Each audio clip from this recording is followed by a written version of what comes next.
BSNL Connecting India. வணக்கம். தின அறிவு செய்திகள். நெல்லை மாவட்டம் தனியார் பாலிடெக்னிக் கல்லூரியில் உள்ள பயிலும் SC/ST மாணவர்களுக்கான அரசு நிதி உதவியை கிடைக்க உடனடியாக வழிவகை செய்ய வேண்டும் என மனிதர் களத்தினுடைய தலைவர் பரதன் இன்று மாவட்ட ஆட்சியரிடம் நேரடியாக மனு கொடுத்தார். இது குறித்து அவர் கூறியதாவது: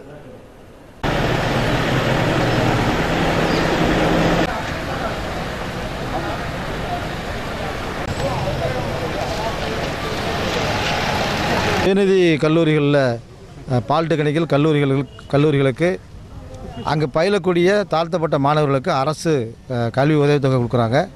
அந்த உதவித்தொகையை மாவட்ட நிர்வாகம் சம்மந்தப்பட்ட கல்லூரிகளுக்கு அனுப்பிட்டாங்க. அந்த கல்லூரிகள் இந்த மாணவர்களுக்கு அந்த நிதியை ஒதுக்குறது இல்லை. திருநெல்வேலி மாவட்டத்தில் இருக்கக்கூடிய ரமணா பாலிடெக்னிக், தங்கப்பழம் பாலிடெக்னிக் போன்ற பாலிடெக்னிக்கள் தொடர்ந்து மாணவர்களுக்கு வந்த பணத்தை வச்சுருக்காங்க. கடந்த 8வது மாதம் 24 லட்சம் ரூபாய் 2 கல்லூரிகளுக்கும் அனுப்பியிருக்காங்க. அந்த 24 லட்சம் ரூபாய் பணத்தை கல்லூரி நிர்வாகம் இதுவரை மாணவர்களுக்கு முறையாக வழங்கப்படலை. இது குறித்து நாங்கள் மாவட்ட ஆட்சியரை சந்திக்க வந்து மனு கொடுக்க வந்திருந்தோம். அவர் இல்லாதனால மாவட்ட ஆதி திராவிட நல அலுவலரோடு உட்காந்து பேசணும். அவங்க அந்த கல்வி நிறுவனத்தை வர சொல்லி அவங்களோட பேசியிருக்காங்க. இன்னும் 2 தினங்களுக்கு தருவதாக சொல்லியிருக்கிறாங்க. ஆனால் அது வந்து நம்பத்தகுந்ததாக இல்லை. அரசு நேரடியாக தலையிடணும். இந்த மாணவர்களுக்கு உடனடியாக அந்த கல்வி உதவித்தொகையை வழங்கணும்.